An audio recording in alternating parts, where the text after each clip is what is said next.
A battle is taking place in Washington between the government and Elon Musk. And it's interesting right now, Democrats, well, they're declaring the United States is now in a constitutional crisis. The DOGE department is effectively moving to halt funding, audit agencies, and fire a ton of government employees. And they're very concerned about that. And in other news as well, the Trump administration is working on a peace deal between Russia and Ukraine. And they're sending some early messages that it's likely Ukraine will lose some of its territory in the deal. The United States may also withdraw to an extent out of Europe. And meanwhile, also, American taxpayers, well, they were still funding the fancy hotels for illegal immigrants. It was recently reported that FEMA, instead of sending money to like North Carolina, had sent $59 million to New York City for 1 month for the hotel fees for illegal immigrants, and that got blocked. I'll be talking more about these topics and more today, so let's get into it. First of all, folks, a big battle is taking place in Washington, D.C., and the actions of DOGE and Elon Musk, well, it's center stage. Democrats have declared the United States is now in a constitutional crisis. The Department of Government Efficiency is stopping funding. They may even get rid of entire agencies. They're talking about it. They're auditing government agencies, the Pentagon, FEMA, they're now on the list. And they're also firing a lot of people.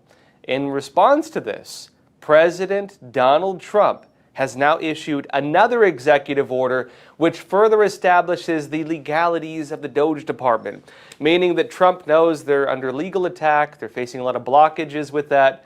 What does Trump do? Well, he's fighting it legally, but he also signs another executive order reestablishing some of the parameters of DOGE to make it more able to legally withstand the attacks. This is the official White House executive order that just came out, folks. It says this: implementing the President's Department of Government Efficiency Workforce Optimization Initiative. It said to restore accountability to the American public, this order commences a critical transformation of the federal bureaucracy. By eliminating waste, bloat, and unsanitary and insularity, my administration will empower American families, workers, taxpayers, and our system of government itself. So what does this actually do? Well, I went over the legalities of the DOGE department before. Brief background. Basically, Trump established DOGE by renaming the United States Digital Service as the United States DOGE Service. Technically, it was a government service that was started under the Obama administration. That was back in 2014, and it was mainly to help government agencies on, IT, internet technology, and user experience. But focusing on IT and on making government agencies more efficient, well, that gives it actually an extremely broad reach, especially if you understand that IT basically includes all government data. This department can access all of that and has a role in making things more efficient, quote unquote, right? And by using additional laws like, the hiring of special government employees, what Trump did was he found a way to expand the access of DOGE even further while also keeping it outside the control of whatever agency it's investigating. Essentially what he did was use a special hiring process that lets him establish DOGE agencies within different government branches. And these branches do not report to the branches themselves. They report back to the main body of DOGE with Elon Musk at the top of it. And that's how they're kind of running it.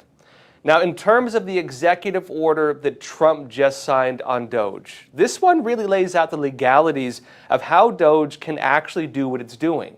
How can it review the hiring and the firing of people within the government? Because, that's one of the big legal debates right now. Can they actually freeze funding, but also can they fire people? This one especially lays out the legalities that lets DOGE fire people. And it lays out specific policies on so-called reductions in force, as they call it. This order also seems to close a lot of the key loopholes on the legal side. So what happened is this. Trump's new order says the director of the Office of Management and Budget shall submit a plan to reduce the size of the federal government's workforce through efficiency improvements and attrition. And as part of this, the executive order also establishes a new rule. It requires that each agency hire no more than one employee for every 4 that depart. If 70,000 depart, 1 out of every 4 of those can get their jobs back in a new position. They're going to be reducing the size of government. If 10,000 people retire next month, well, they can only bring back, 1/4 of that the next time around.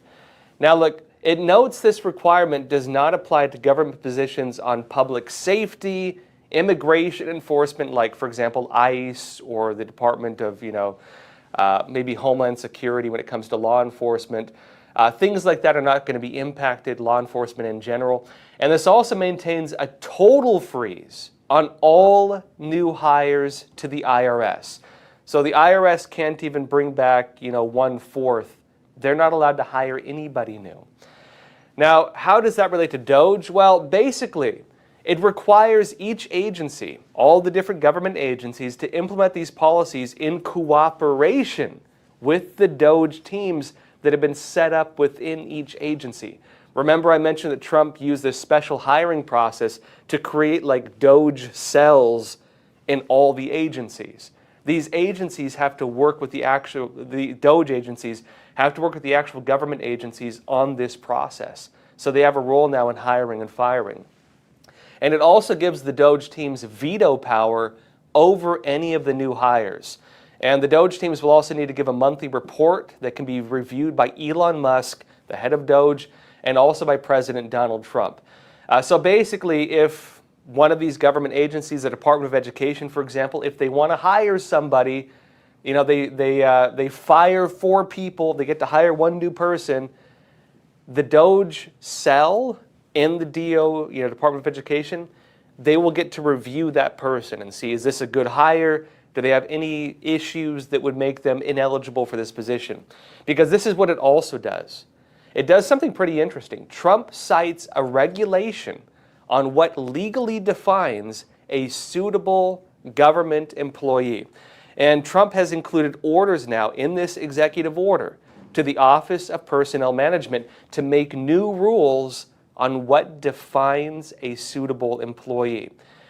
Trump basically took that rule, which defines, can you be hired by the government, and added some new parameters to it.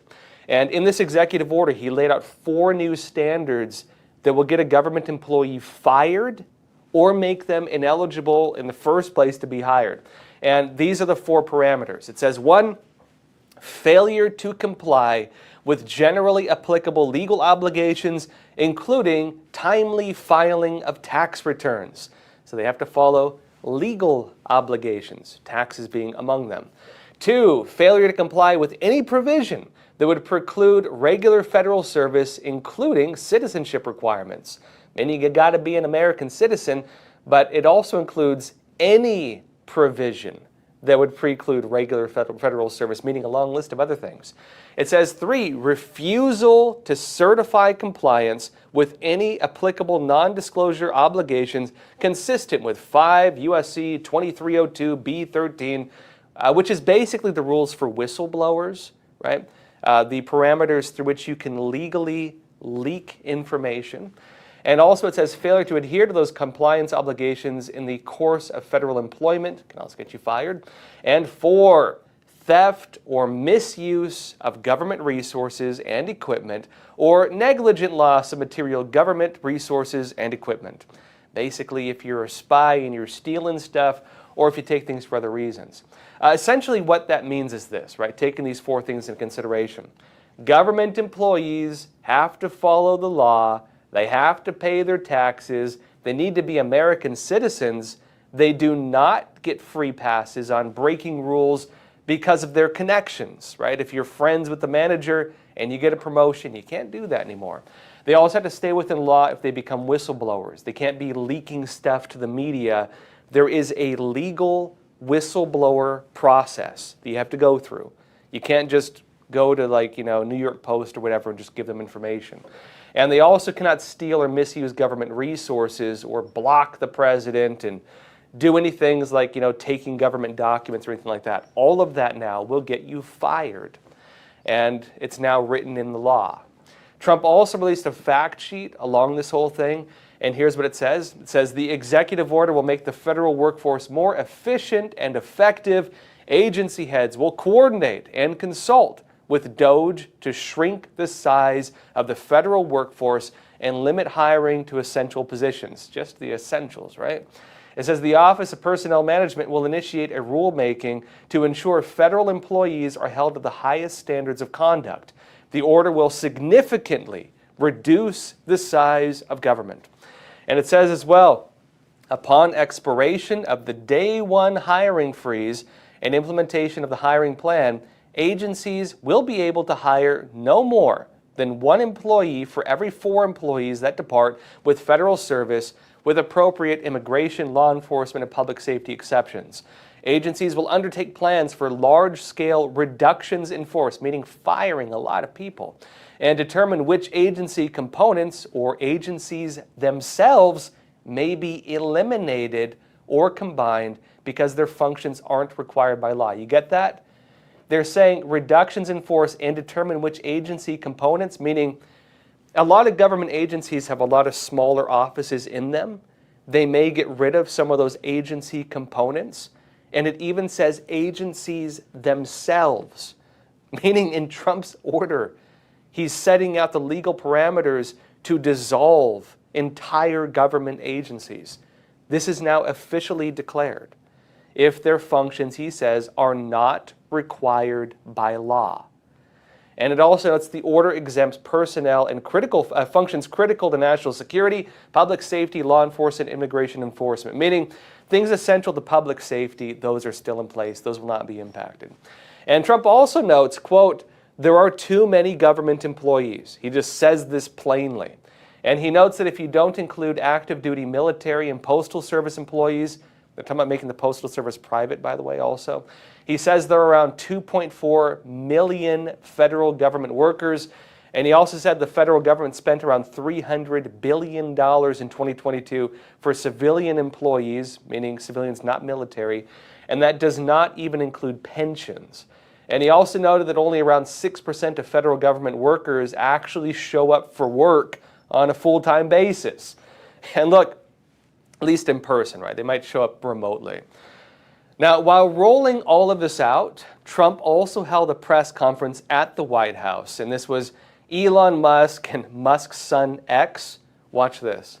At a high level, you say, what is the goal of DOGE, and I think a significant part of this of presidency is to restore democracy.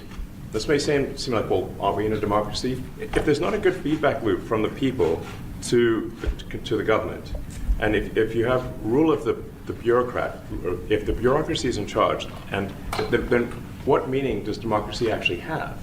If the people cannot vote and have their will be decided by their elected representatives in the form of the president and the Senate and the House, then we don't live in a democracy, we live in a bureaucracy. So it's incredibly important that we close that feedback loop, we fix that feedback loop, and that the public's elected representatives, the president, the House, and the Senate, decide what happens, as opposed to a large, unelected bureaucracy. This is not to say that there are good people who are in the federal bureaucracy, but you can't have an autonomous federal bureaucracy. You have to have one that is responsive to the people. That's the whole point of a democracy. Now, on Musk's points on democracy, this is an interesting take because it is true. Democracy is supposed to be something that represents the will of the people. Technically, of course, America is a constitutional republic. A republic is technically defined as representative democracy. We elect officials to represent us within the democratic process, meaning that, you and I don't need to go to Congress every week to go vote on every single bill going through. We elect representatives to do that on our behalf, which are, of course, our congressional members. Now, when it comes to what has happened to this country, though, and I'd say the whole world, is that an elite have come into place, and these elite oftentimes do not represent the will of the average person. There's a lot of, what they would call bloat, a lot of corruption, as Trump is now alleging. There are allegations of kickbacks. There's a whole financial system involved. And what they're arguing is that these systems have undermined the voice of the average person in terms of what the functions of government are. And so they believe, Trump, Musk, and maybe others in the cabinet, they seem to believe that by dismantling the systems that have eliminated the voice and the will of the American people within the processes of government, that this will make the government more of a free society, something that represents the will of the average American more, and something that kind of tears away some of those power structures from those who have for a very long time served in those roles. On the other side, there are people who basically say, we're the professionals, we're the experts, we've been doing this for decades, who are you to tell us that you are more qualified than we are?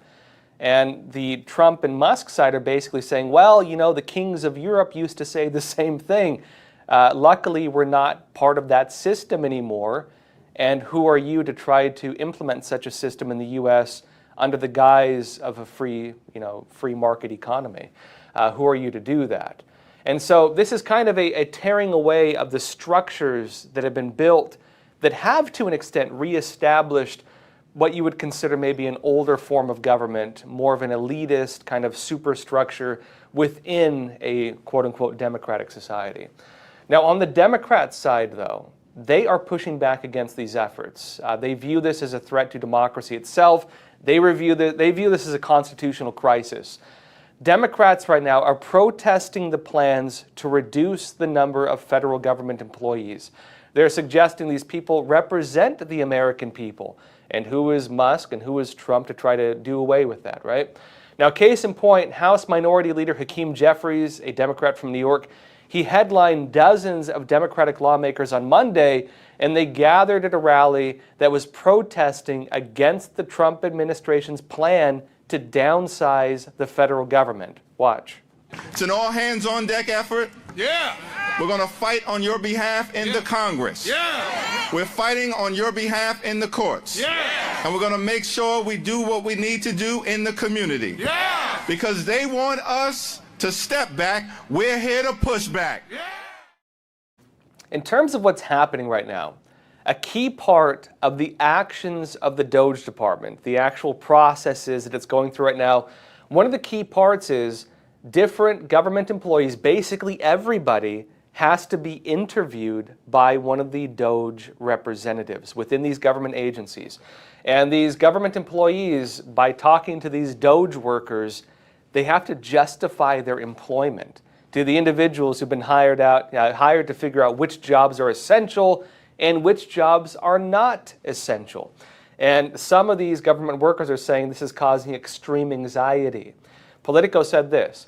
It said 3 General Services Administration employees, all of whom spoke to Politico and anonymously out of fears of retribution, because remember, under Trump's new hiring laws, you can be fired for not going through the proper channels of whistleblowing.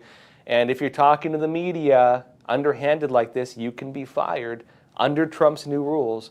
It says these people spoke to them anonymously for fear of retribution. It said they described their and their subordinates' recent interviews with Musk's DOGE agents as potentially career-ending, with federal employees feeling like every word they're saying could be grounds for future dismissal. They're saying things and being asked questions, and they're feeling like, oh, I'm going to be fired for every word I'm saying. It said the behind-the-scenes agency, DOGE, handles the federal government's real estate, software, and logistics, the agencies people are part of. So Musk and his team's efforts to trim GSA, the one that, again, they say may not be essential, could have a domino effect across the government. They're suggesting you pull out this little Jenga piece, the tower is going to come crumbling down, right? And here's what one of them said. They said the interviews are anxiety-provoking. That's a GSA supervisor whose employees were recently interviewed by a DOGE worker. It says the tension swells the moment a worker receives a calendar invite from a Gmail account, they said, quote, frequently with almost no notice and often scheduled over existing client meetings. Probably online meetings because they work from home, right? Only 6% show up. It says also, there are also reports coming out on how things look on the ground. Bloomberg News, for example, Bloomberg noted a case with the Small Business Administration, which allegedly told people they were all fired, and then said that, no, you're not fired, don't worry, it was just an error, and then fired them all again. So you're fired, you're not fired, and then you're all fired. That's how the messaging from DOGE went, basically. And look, in other news as well, folks, Trump's freeze on federal funds. Remember, Trump froze all federal funds right now until they review the payments and figure out, what's really being done with our money. A judge froze that. A judge in New York froze it. That's going through the system now. It's going to work its way up through the courts. A judge had stopped Trump's funding freeze. That case has now gone to appeal. And at the first stage of the appeal, the judge has sided with Donald Trump. Basically what has happened, a federal judge has now ruled that Trump does have, meaning he can do it, he has the constitutional authority as President of the United States to freeze or limit some federal funding. But the case is not over yet. We can expect things to get challenged back and forth, and it's likely this one will not be fully determined until the Supreme Court weighs in on it. Typically with cases like this, a lot of media are going to keep telling you it's back on, it's off. I probably won't give spur of the moment updates on this because it's going to go back and forth. That's just how it is. It's going to go back and forth till it reaches the Supreme Court. Now, in response to the case, though, Trump wrote this on Truth Social. He said, quote, "DOGE has found massive amounts of fraud, waste, incompetence, and abuse. But even knowing this, a highly political activist judge, the one in New York, wants us to immediately make payment anyway. In other words, even though you know the payment was fraudulently requested to be made, DOGE caught them. The judge just doesn't care. It doesn't make sense." In other words, Trump is suggesting they've uncovered fraud. They've uncovered crimes. And the way, or potentially at least, it has to be weighed by the court, right? Innocent till proven guilty. They've found these things, and despite the fact they found fraud and waste and abuse and other things like that, they've been given orders to continue paying into fraud, abuse, and waste. Even, for example, foreign individuals stealing money from Americans. Even, for example, people getting illicit funds. Can you allow illegal funding to continue if you've already determined, at least on one side, that it's illegal? That's the question now being heard. The judge in New York seems to believe you got to pay them anyways, even if it's fraudulent. Trump is saying, no, we got to put it on hold until we figure out, through the normal process, whether this is legal or not. And so that's the debate right now. The U.S. Department of Justice, they're also siding with Donald Trump on this one. But remember, of course, Trump got his new appointee in there, Attorney General Pam Bondi. She spoke about this on Fox. Watch this. We have so many unelected judges who are trying to control government spending, and there is a clear separation of powers. They're doing it to Elon Musk, who is a great man and a good friend at DOGE. What they're doing to him is to our country is outrageous. People work their whole lives and pay taxes, yet they find out that they've been giving $2 million to Guatemala for sex changes. It's outrageous, and it's going to stop. We're going to fight back, not only with U.S. aid and all these other agencies, but, this is happening every day. But DOJ, we are prepared to defend all of these cases, and we will carry out President Trump's agenda.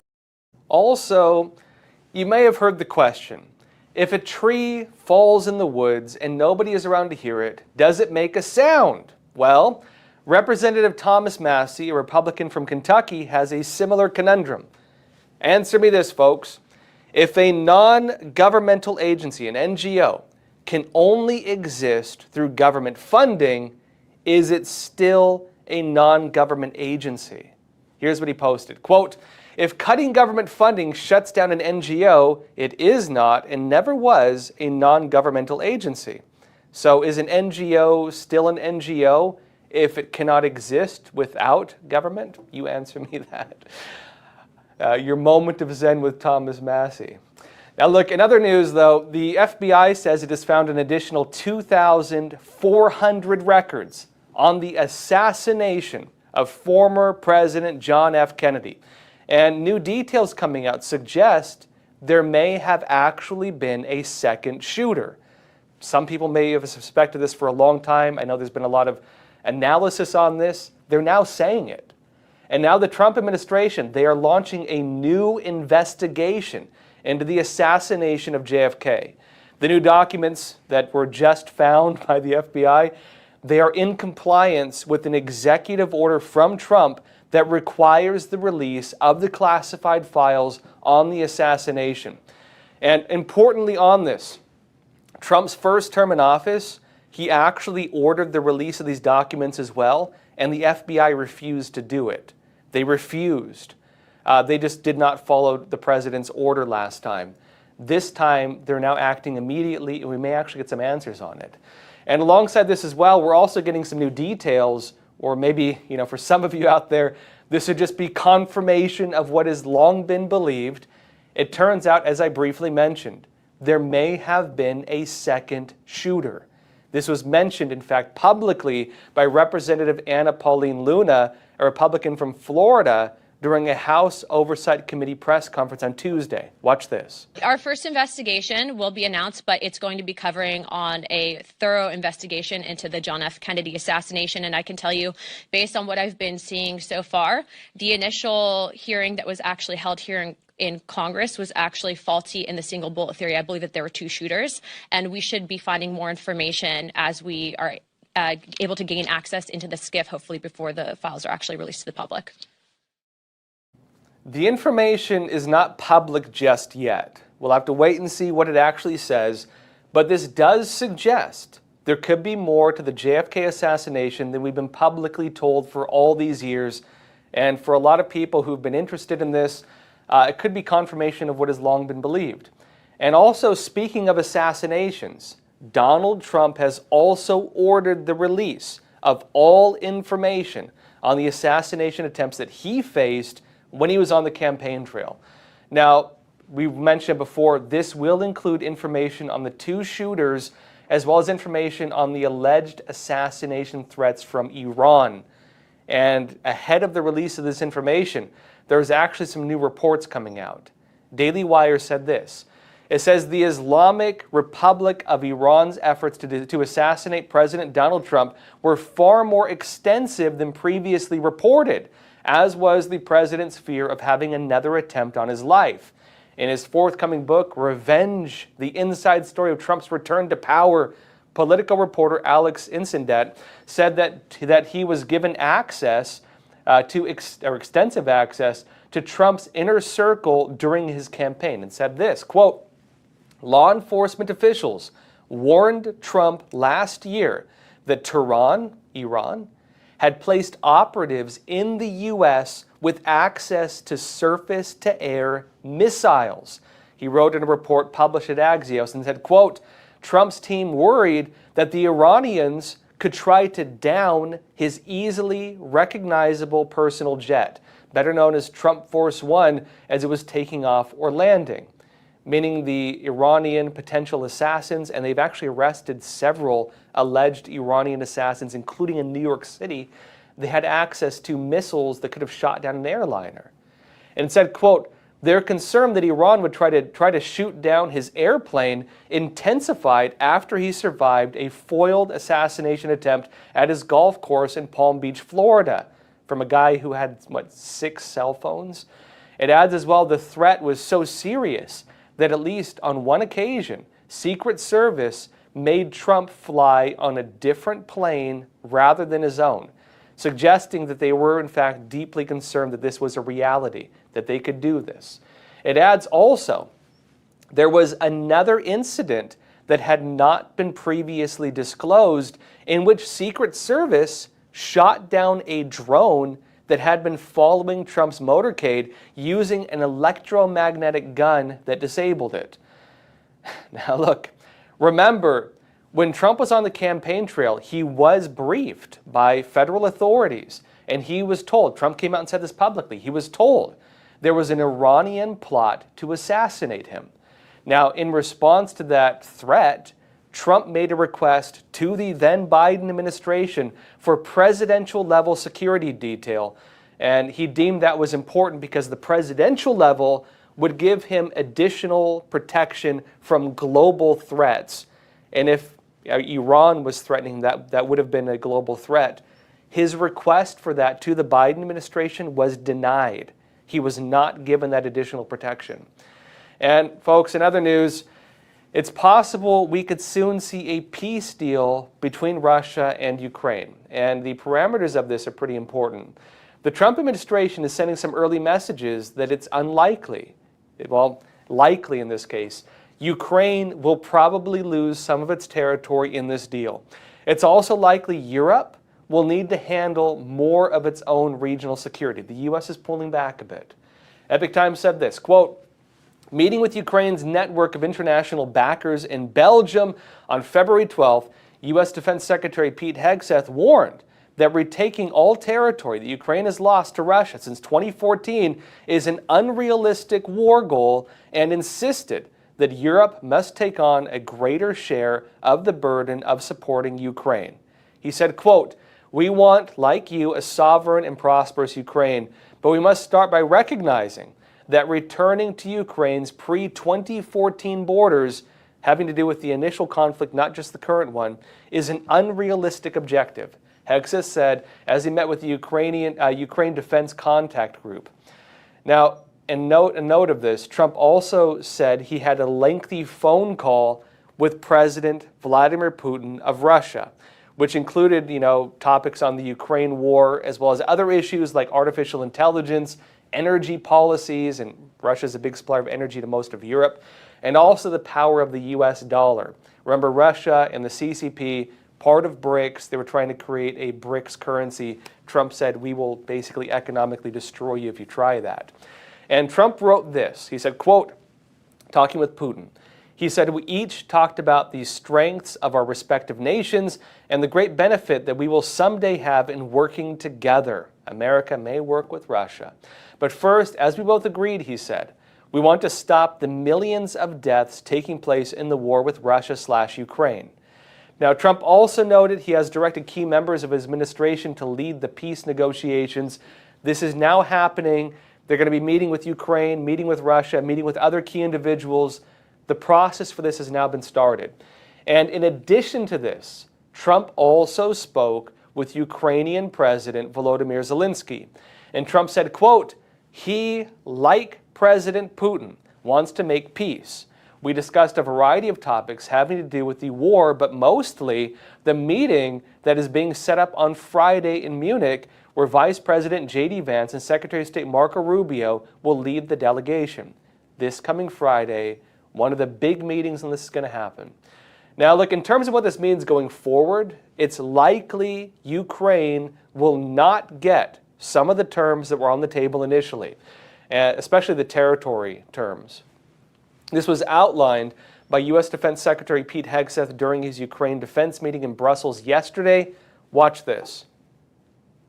The United States does not believe that NATO membership for Ukraine is a realistic outcome of a negotiated settlement. Instead, any security guarantee must be backed by capable European and non-European troops.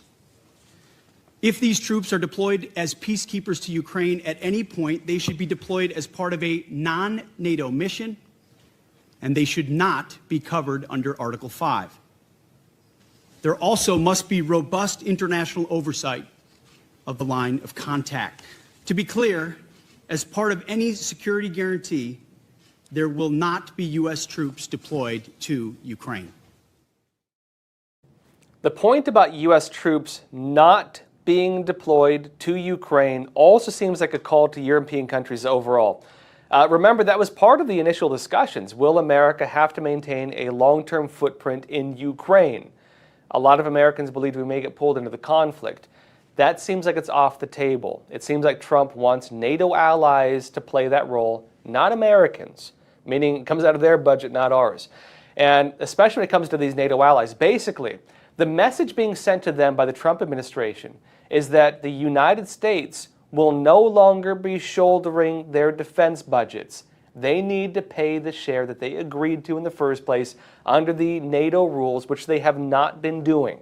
America has essentially been bankrolling the defense budgets of a lot of European countries. That is now coming to an end. Trump also said, or Pete Hegseth also said, the United States will no longer be primarily focused, that's the exact word, primarily focused, we will no longer be doing that on Europe's security, meaning they need to make it their primary focus, not us. And also, NATO countries will need to start contributing 5% of their GDP to defense. And remember, when Trump was on the campaign trail, he was criticized for this. Trump said, if NATO countries don't start paying their fair share, we're just going to pull out. And, you know, a lot of the media criticized him. They said, how could he dare do that? Trump said, well, look, if you're not going to defend yourselves, we're not going to do it for you. Yeah, let Russia take over. He said this, not me. Let Russia take them over if they're not going to defend themselves. And that, of course, was used to create a lot of the big media narratives. Trump said, let Russia take over Europe. That was the narrative a lot of media ran with. The actual, meaning of what he said was, if these countries are not going to pay for their own defense, we're not going to do it for them. And if they want to work with us, they need to actually work with us, not depend on us. That's the line, right? Work with us, but don't make us do all the work. That is the message now being sent. Now, in other news, it was recently revealed that American taxpayers were still funding all those fancy hotels for illegal immigrants. Even though many of us thought this was over, we were still paying for it. I'll be talking more about this after we come back from a quick break. 1 minute, so don't go anywhere. Experts agree. One of the best ways to protect against financial uncertainty is to diversify your portfolio. Learn how physical gold and silver can secure your retirement funds from today's economic challenges. With a gold IRA from American Hartford Gold, you can safeguard your wealth with no penalties or taxes when you transfer your current qualifying retirement accounts. Call now and our precious metals specialists will send you a free information kit, no cost or obligation. American Hartford Gold, a trusted industry leader with an A+ from the Better Business Bureau, has a 5-star rating from thousands of happy clients. Whether you are getting physical precious metals in a gold IRA or delivered to your doorstep, we offer only the highest quality gold and silver. For your peace of mind, we also offer a no-fee buyback commitment, a low-price guarantee, along with free shipping and free insurance. So don't wait. Call the number on your screen today and secure your financial future.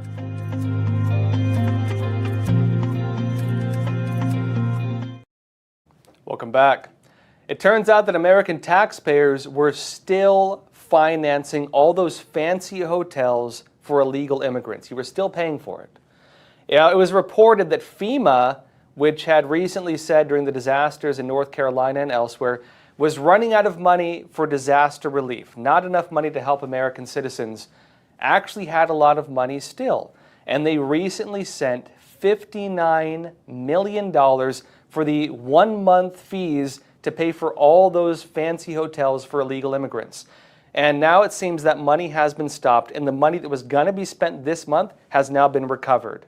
Daily Mail said this, quote, luxury hotels are losing out on millions the federal government already paid to house illegal migrants in New York City. It says the Department of Homeland Security has the authority to pull back the $59 million in funds distributed to the hotels last week, 1-month fee, folks, by the Federal Emergency Management Agency, FEMA. Remember, they denied they were doing this. It turns out they're doing it. FEMA was paying for the hotels of illegal immigrants. And it says, quote, these 4- and 5-star hotels, fancy hotels, 4 and 5 stars, were paid by the government to house illegals against President Donald Trump's recent executive order. They were still trying to do it, violating his order. It says, but those funds are being returned to FEMA after a clawback order was issued this week, a DHS official told DailyMail.com. It says as well, it comes after DHS Secretary Kristi Noem recently came into her position, fired 4 top finance officials at FEMA this week in retribution for approving the payment. including FEMA's CFO, Chief Financial Officer, Mary Cummins. Now remember, the new laws, the new rules in place, if the government agencies or government employees violate the orders of the President of the United States, they get fired. And Trump did in fact have an order preventing this money from being spent like this. Now, this is Homeland Security Secretary Kristi Noem on this on X. She said, quote, "I have clawed back the full payment that FEMA deep state activists unilaterally gave to New York City migrant hotels." She said, quote, "FEMA was funding the Roosevelt Hotel," actually not too far from where I'm at right now, "that serves as a Tren de Aragua base of operations," which is actually true. They actually run a lot of the robberies of people in Times Square out of that hotel, hiring kids in many cases. And she said it was used to house Laken Riley's killer. And that's true as well. The individual who killed Laken Riley also had stayed at that hotel funded by your tax dollars. And she said, quote, "Mark my words, there will not be a single penny spent that goes against the interest and safety of the American people." So big changes taking place. And this is raising questions also about, well, what else are we still funding that we're not being told about? Because the investigations are underway, and it seems like every time they turn up another rock, we find a lot of things we never knew were happening. That said, folks, hit the like button, share this episode, it helps us quite a bit, and leave a comment because we're jumping into some questions. First off here, let's see. Troy NM, you're saying, interesting to publicize how much we are paying relatively NATO and others. Yeah, I don't know the exact amount. I've heard different analysis on Americans basically funding defense in a lot of countries. And I know the other arguments to it, right? Now look, on one side, the side that I've mentioned so far, when Trump and Pete Hegseth are saying Europe will need to pay more for its defense, NATO needs to pay 5% defense budget, right? 5% of their GDP. We're tired of bankrolling your guys' defense budgets. And the fact that you don't pay into your own defense lets you have all these social programs while you rob us in other ways through, bad trade deals and blocking American goods and all those other things. America's tired of it. Now, on one side of that, you could say that America, well, we have to station our troops in those countries. America has to basically field a larger military than we would otherwise need, and also divide our forces on a very large scale in order to have, regional security. We're basically shouldering that. The other side of the argument is this, because I've heard people explain it to me as well. On one side, when, for example, America pays money for a country's defense, like Israel, for example, or Taiwan, technically what it does is it gives them money to spend on defense. That money goes right back into the American economy, because typically what it means is we don't give them like pallets of money. Usually what it means is we give them actual weapons, actual resources, and the money basically just goes right back into the American economy. That's one argument on like the defense spending side. The other side is when we actually station troops in other countries. The way it works is this. If America stations troops in Germany, or we station troops in South Korea or Taiwan or the Philippines, the local countries oftentimes will finance some of those costs.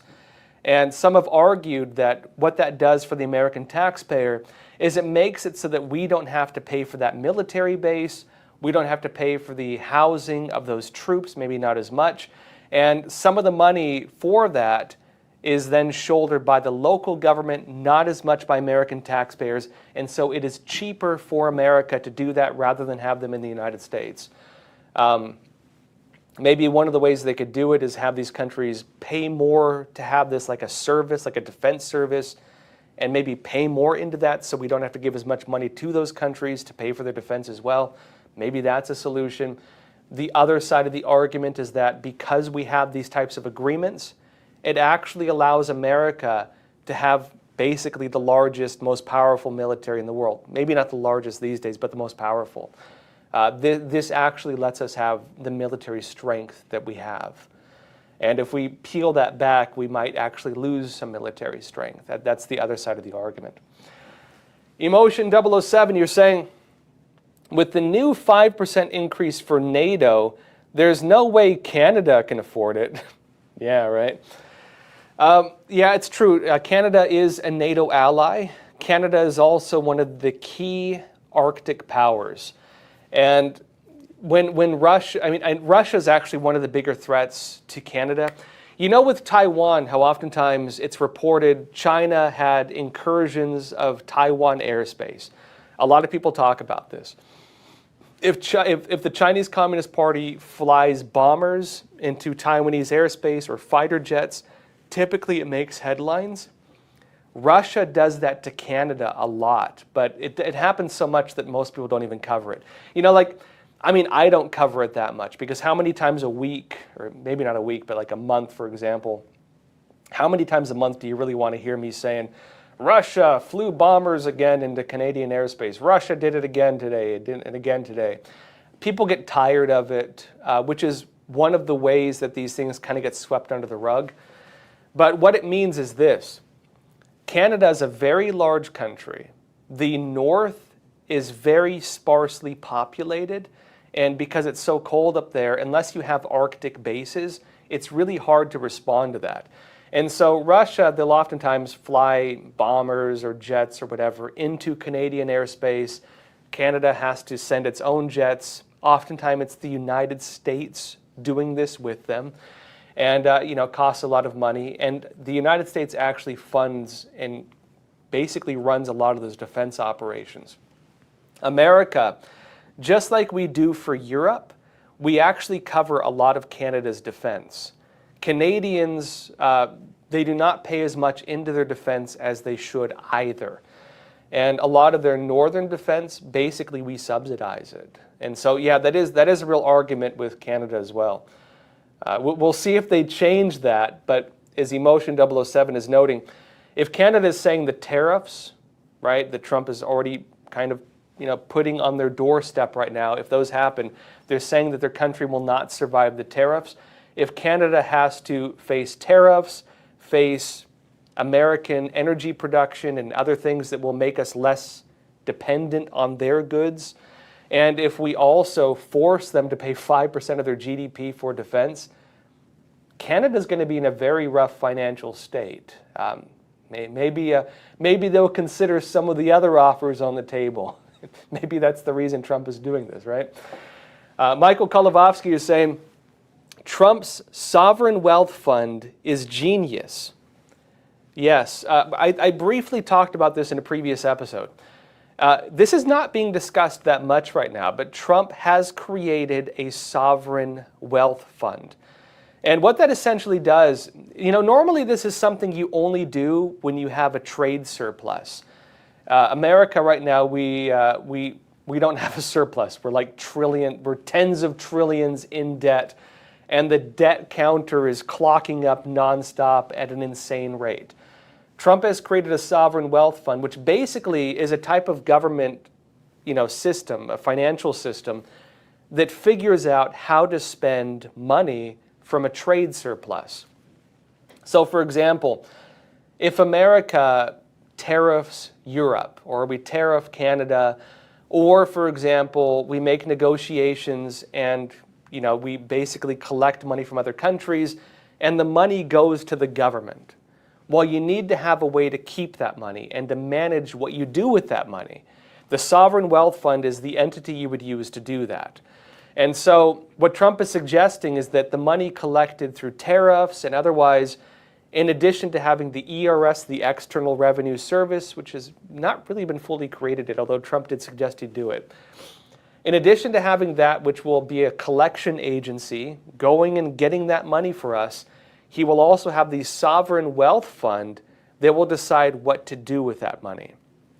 And what Trump is suggesting is using some of that money to make purchases that will become, partly owned government entities that will then serve American interest. One of the things Trump is talking about using that for is having America buy TikTok. And remember, the CCP is kind of, blocking the sale of that to an extent. Trump is suggesting that, yeah, they're blocking it now, but what if we put like 50% tariffs on all their goods or 100% tariffs on all their goods until they agree to sell it? Well, China might change its mind. Hey, agree to sell it to us. It's blocked in our country anyway. Sell it to us, right?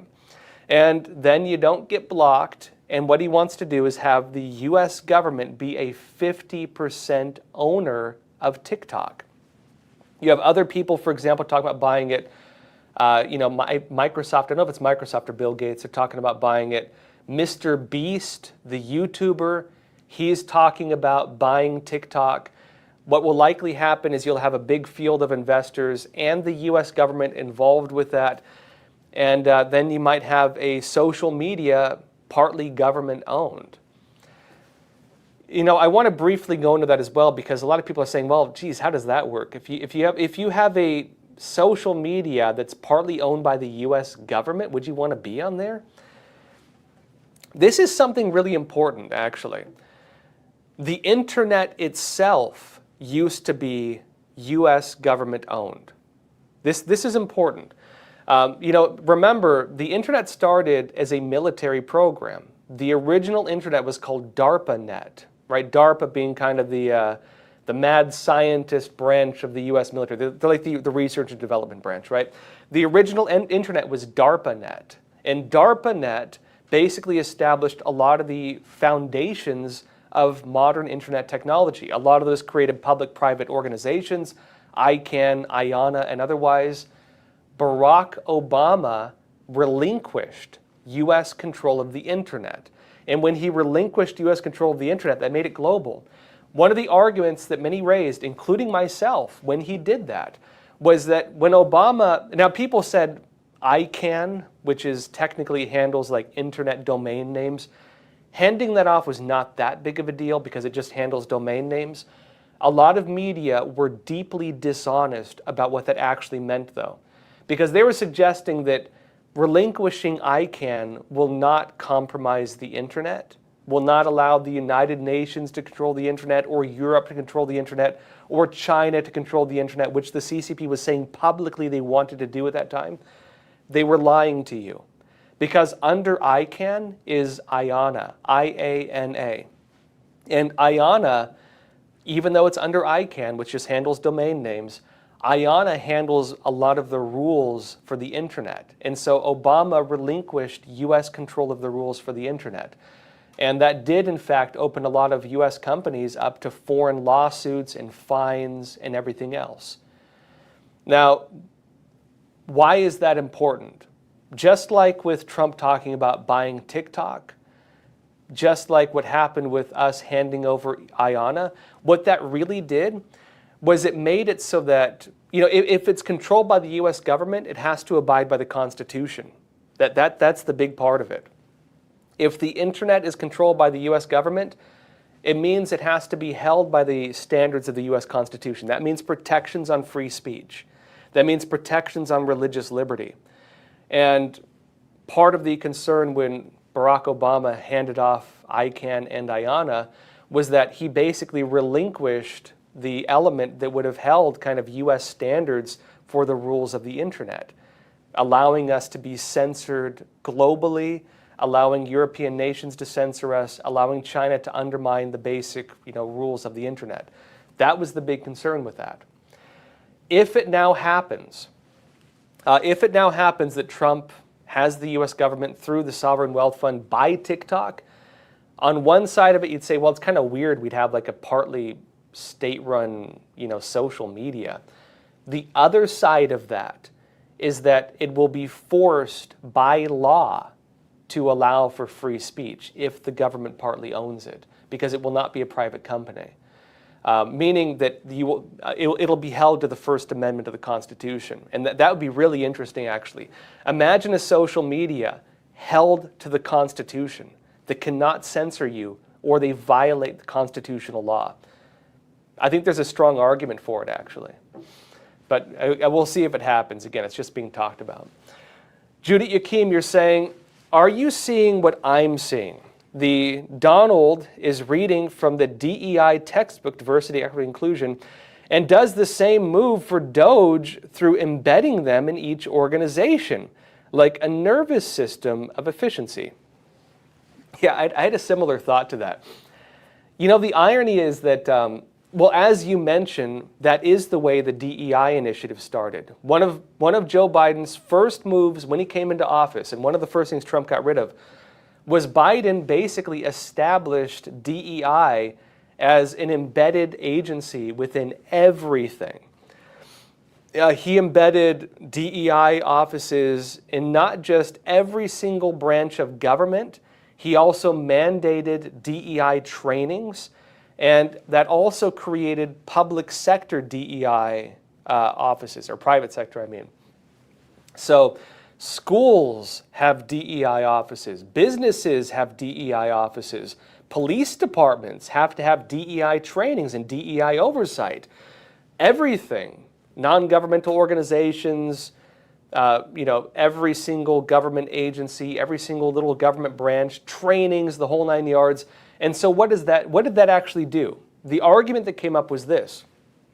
These organizations established basically throughout every structure in the entire American system, who are the DEI individuals? Who do they answer to? Well, you deal with a handful of NGOs and activist organizations.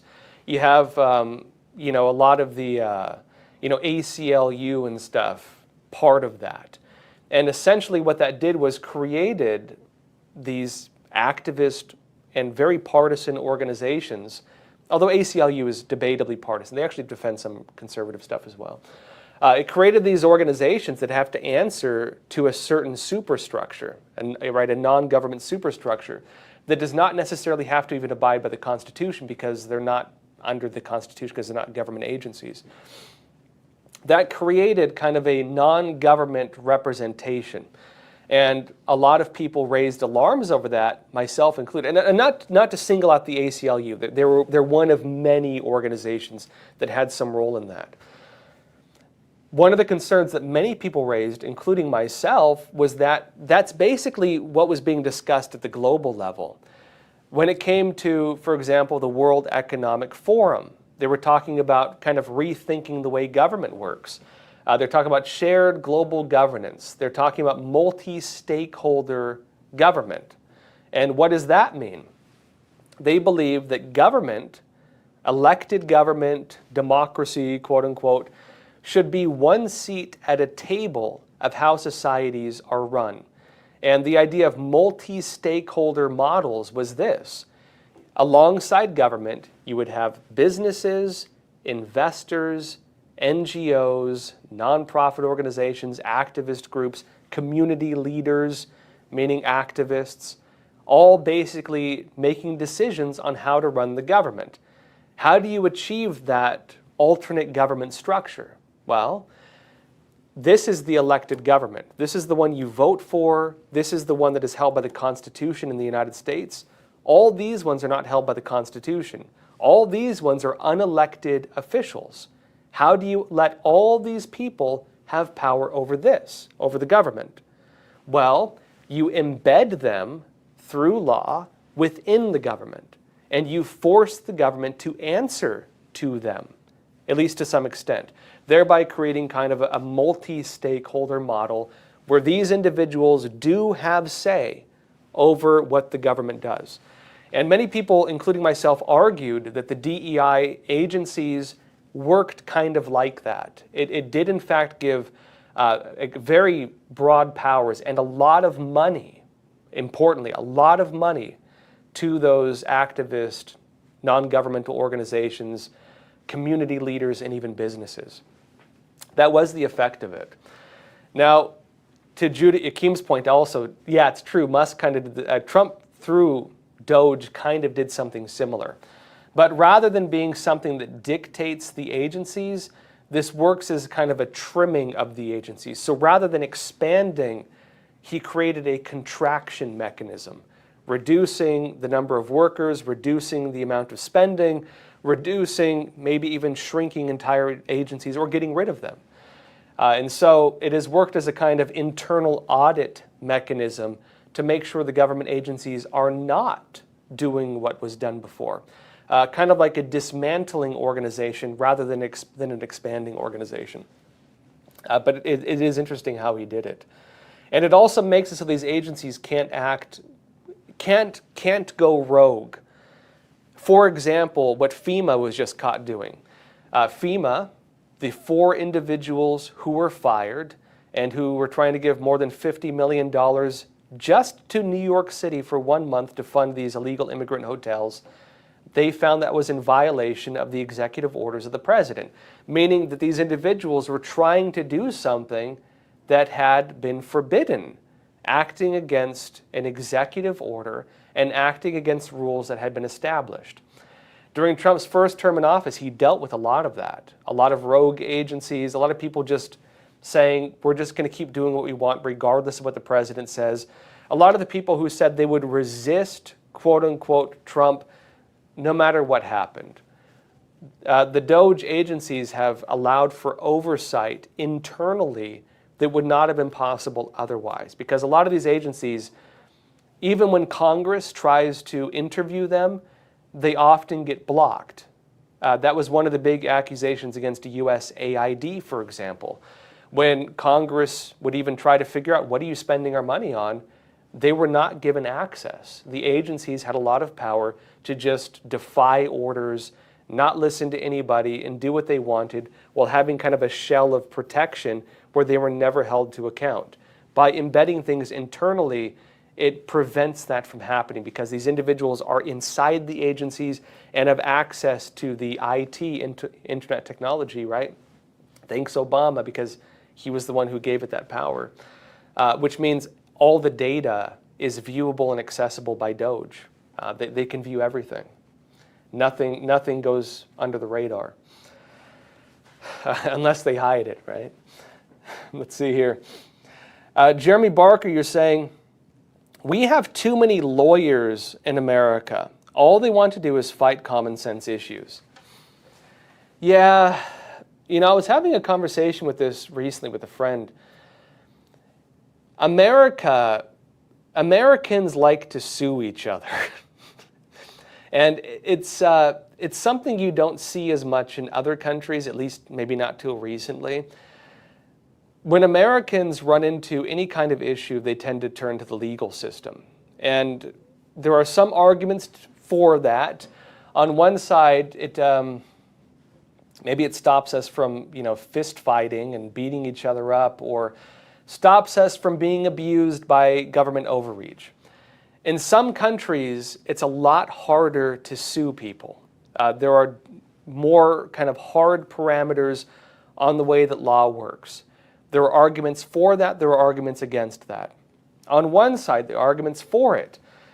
You could say that it allows for a type of mediation of problems, that if you have a problem, you do often have a legal avenue to deal with that problem. The other side of it is this. It allows you to get sued for ridiculous things very easily. And because of the loose interpretation of laws in the United States, where a lot of it kind of goes by the judge you get, frankly. Things that you might think are legal might turn out to be illegal, and we have more of a loose system in that regard. To that point, this is also not new historically. If you go back and read legal debates in ancient Egypt or legal debates in ancient Rome, ancient Romans also sued each other a lot. And there are some really funny, kind of ridiculous legal documents, kept in history on this, like a person suing his neighbor because a tree hangs over the neighbor's property and the neighbor was picking the fruit off that tree, and they sue each other over that. Or a person delivers the wrong race of slave in ancient Egypt. There are legal records on this as well. Meaning people have always, through most of human history, had a legal system, and that legal system has resulted in people suing each other over stupid things for all of human history.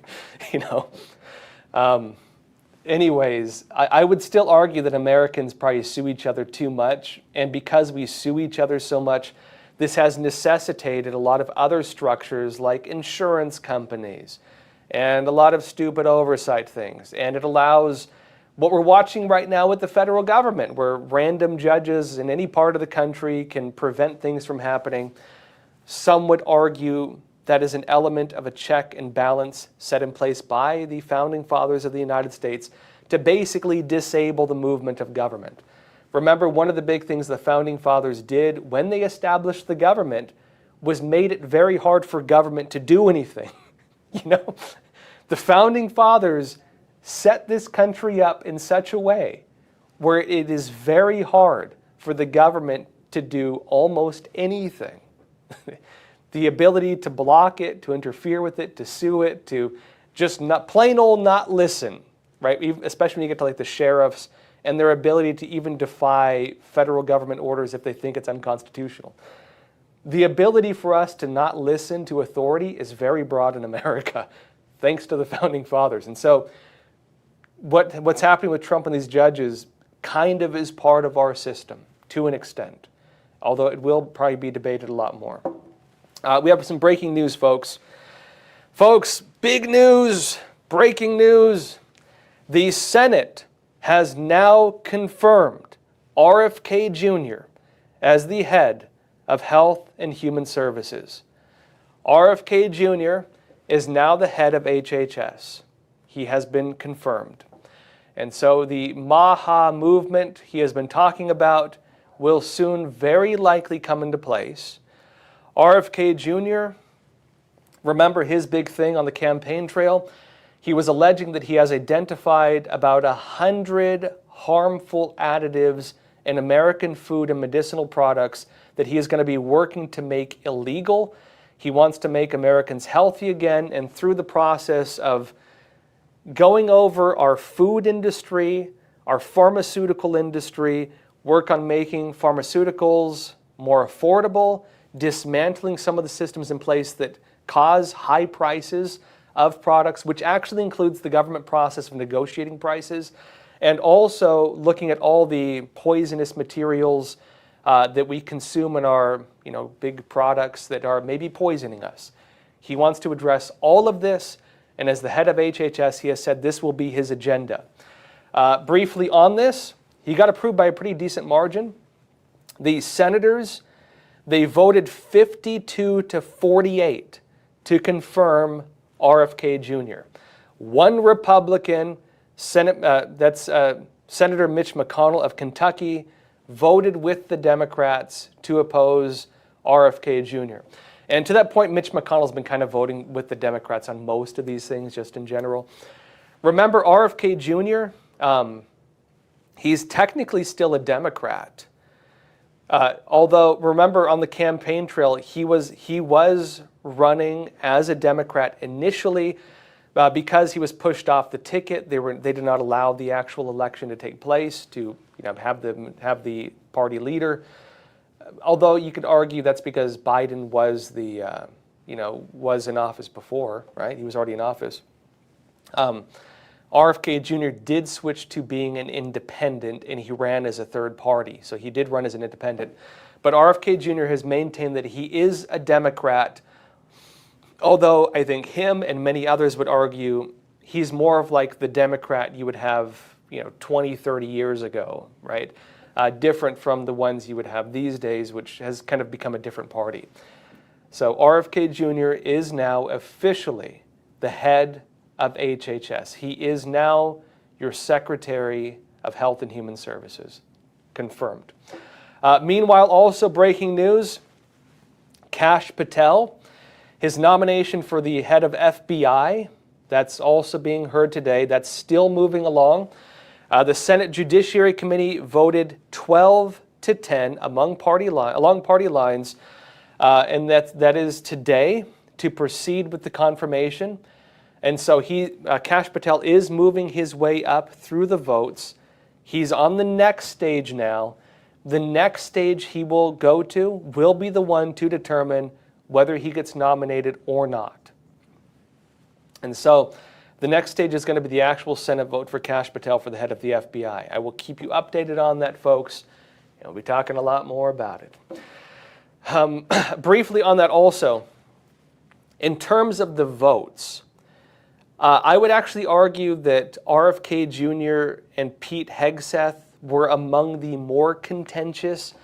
Matt Gaetz was probably the most contentious. He actually dropped out after he was, nominated by Trump, and Pam Bondi, of course, took his place.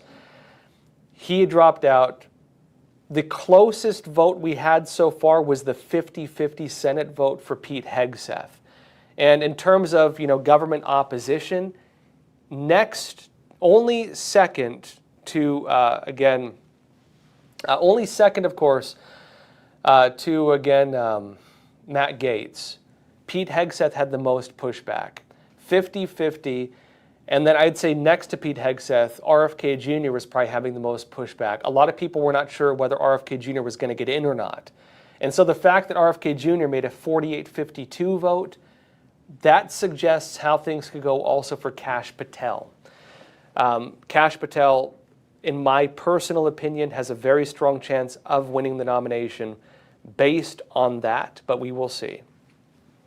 In terms of Kash Patel has come out very strongly against what he would regard as the weaponization of justice. Remember, Kash Patel, when he was in office, when he was in his position previously in the former Trump administration during the first term, Kash was also the person who warned Donald Trump about a lot of the illegal spying that was taking place. Kash Patel was the person who alerted President Trump of a lot of what was happening to undermine his presidency. Kash Patel was one of the only officials, one of very few, who did not turn against Trump during his first term in office. And since then, Kash Patel has also come out very strongly, talking about some of the weaponization of justice that is taking place since then. He's also been a strong defender of a lot of the J6ers.